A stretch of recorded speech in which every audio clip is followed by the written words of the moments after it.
యాదవేంద్రాయ జ్ఞానముద్రాయ యోగినే నాథాయ రుక్మిణీశాయ నమో వేదాంత వేదినే.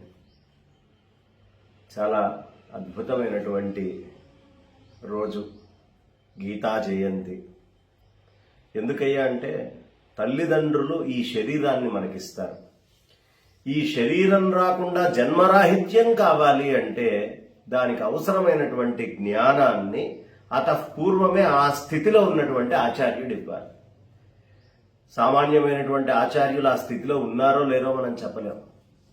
జగదాచార్యుడు విశ్వాచార్యుడైనటువంటి కృష్ణ పరమాత్మ యుద్ధరంగం మధ్యలో అయ్యో మా తాత, మా గురువు, నా సోదరులు, అన్న, తమ్ముళ్ళు వీళ్ళందరినీ నేను చంపాలా, చంపి ఈ నెత్తుటి కూడితోటి నేను రాజ్యం వెళ్ళాలా, ఇది అవసరమా అని బాగా చింతలో పడ్డాడు. లోపల మథనం అవుతోంది. అలాంటి మథనమయ్యేటటువంటి సమయంలో ఆ మథనము అనేటటువంటి దాన్ని గుర్తించినటువంటి కృష్ణ పరమాత్మ ఓహో ఇదే పరిస్థితి అని అర్థం చేసుకొని క్షత్రియుడివై బ్రాహ్మడిలాగా భిక్షమెత్తుకొని బతుకుతావుటయ్యా, నువ్వు చెయ్యాల్సినటువంటి ధర్మం నీకు ఈ శరీరం ఇచ్చినప్పుడు నువ్వు ఆచరించి తీరాల్సిందే అని ధర్మాలని బోధిస్తూ స్వామి ఈ భగవద్గీత అనేటటువంటి చెప్పారు. భగవద్గీత ఎవరికి చెప్పారయ్యా? బాగా మథనంలో ఉండేటటువంటి అర్జునుడికి చెప్పారు. పూర్తిగా గుడ్డివాడైనటువంటి ధృతరాష్ట్రుడు కూడా దాన్ని విన్నాడు.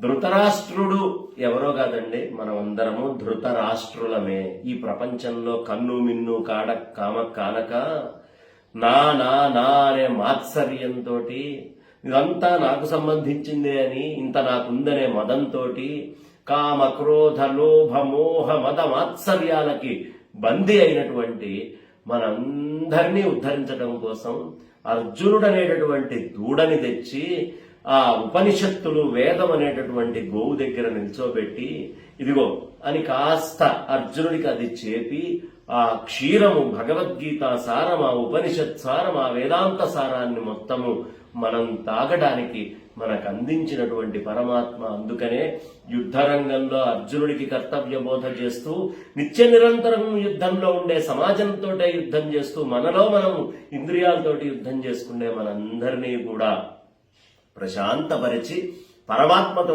ఐక్యం చేయడం కోసం ఈ గీత అనేటటువంటిది ఉద్భవించింది. మార్గశిర శుద్ధ ఏకాదశి గీతా జయంతిగా మనం జరుపుకుంటాం. ఈ గీతా జయంతిని అందరూ కూడా ఇంట్లో చక్కగా పటాలు పెట్టుకొని పూజ చేసుకొని ఆ పుస్తకం పెట్టుకొని గీతా పుస్తకానికి పూజ చేసి ఒక్క శ్లోకమైన భగవద్గీతలో చెప్పుకుంటే ఖచ్చితంగా మనం అందరం తరిస్తాం. యుద్ధభూమి నిత్య నిరంతర మనందరి లోపల ఉన్న యుద్ధభూమిలో ఉద్భవించినటువంటి మహత్తరమైనటువంటి దివ్యమైనటువంటి జ్ఞాన ప్రబోధ సాక్షాత్తు పరమాత్మతే చేయబడ్డది.